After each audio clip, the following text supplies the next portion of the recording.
شايفين الجمال؟ حاجة كده تحفة. طبق رهيب في 10 دقايق هنعمل احلى اكلة وكله في حلة واحدة. بصوا، انا قلت اما اوريكم شكلي وانا باكله. عايزة اقول لكم عن تجربة رهيب والله، تحفة. بس هنا كان سخن قوي، انا هنا كنت بقول لكم ان هو سخن بس ما كنتش قادرة اتكلم عشان كنت باكل. يلا بينا نبدأ الوصفة، ما تنسوش اللايك والشير. اول حاجة هنجيب حلة نحط فيها مكعب من الزبدة وفصين من الثوم مفرومين ناعم، وبعد كده هننزل بكيلو من الفراخ متقطعه مكعبات، صدور بقى او وراك اللي يريحكم. بعد ما قلبتهم كويس جدا، البهارات ملح فلفل اسود بهارات فراخ اورجانو، قلبتهم كلهم مع بعض ونزلت عليهم بكيس من المكرونه، اي نوع مكرونه عندك استعمليها.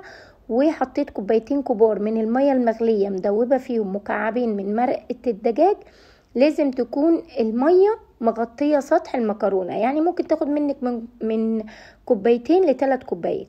وقطعت شويه فلفل احمر وحطيت صلصه، معجون الصلصه الجاهز مش الصلصه بتاعتنا، ممكن تحطي الصلصه بتاعتنا عادي اللي يريحك. بعد بقى ما سبتهم نص ساعه على النار، شايفين شكلهم على نار هاديه.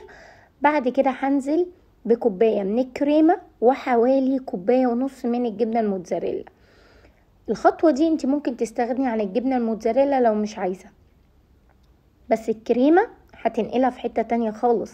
بعد كده هسيبهم 3 دقايق او 4 دقايق على النار لحد كده ما الجبنة بتاعتنا تسيح وتدينا المطة التحفة الخطيرة. 10 دقايق بقى كده او 5 دقايق زي ما قلت لكم، انا قلت لكم 5 ايه 10 دي.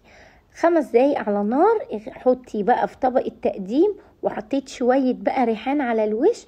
وعايزه اقول لكم وانا باكل كنت في قمه الاستمتاع، بس هي كانت سخنه جدا والريحه جايبه اخر الشارع. لو عجبك الفيديو ما تنسيش اللايك والشير والسبسكرايب للقناه عشان يوصلك كل جديد. باي باي.